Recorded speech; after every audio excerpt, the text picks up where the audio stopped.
Salam planter semua kepada seluruh petani sawit Indonesia.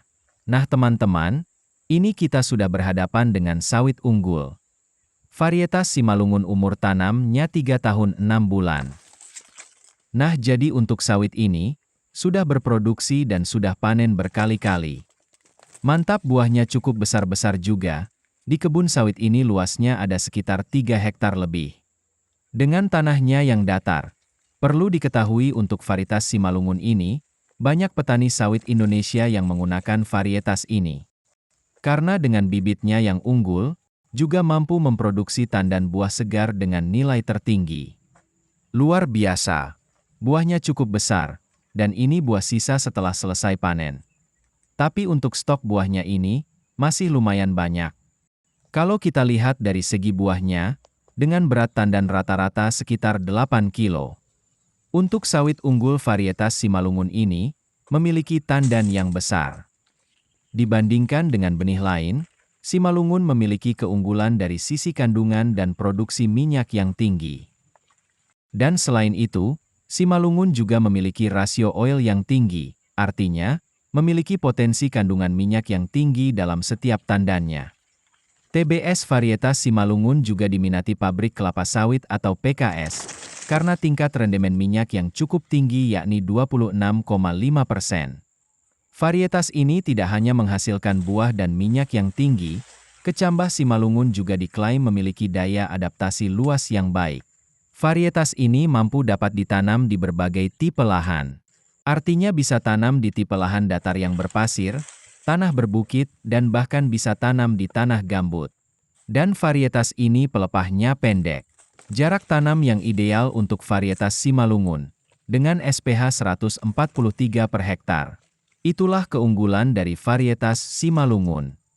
Di kebun sawit ini setiap kali panen, bisa menghasilkan tandan buah segar atau TBS rata-rata 1,14 per hektar. Dan 1 bulan panen 2 kali mendapatkan hasil TBS 6-7 ton. Menurut saya ini cukup luar biasa. Seperti yang kita lihat dalam video tersebut, buahnya cukup banyak dan besar-besar. Karakteristik varietas Simalungun, memiliki tandan besar dan duri yang sedikit panjang. Juga dengan pelepahnya yang pendek dan hijau. Boleh tahu di sini siapa yang sudah tanam varietas ini? Coba absen di kolom komentar. Sampai saat ini di daerahku Kalimantan, banyak petani yang berbondong-bondong untuk tanam varietas Simalungun ini. Karena dengan bibitnya yang unggul, hampir seluruh petani sawit Indonesia memilih untuk tanam varietas ini.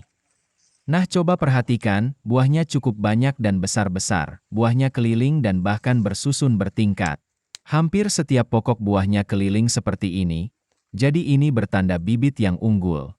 Untuk mendapatkan hasil tandan buah segar yang maksimal, tentu kita harus merawat sawit dengan baik, terutama pemupukan dan juga perawatan lainnya.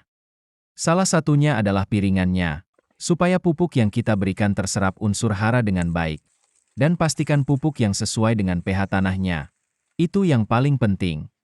Kalau di sini saya masih menggunakan pupuk NPK 12-12-17-2 dan Plus Dolomit. NPK 12-12-17-2 merupakan pupuk majemuk yang diproduksi dan menggunakan teknologi modern, juga memiliki unsur hara yang imbang pada tanaman kelapa sawit kita. Dalam berbentuk granular yang mudah larut air, sehingga mudah diaplikasikan sebagai pupuk dasar, ataupun sebagai pupuk susulan dengan cara ditabur, ditugal maupun sistem kocor. Oke, cukup sampai di sini dulu, semoga video ini dapat berguna dan bisa dipahami. Sampai jumpa di video selanjutnya, salam tandan berduri untuk seluruh petani sawit dimanapun berada.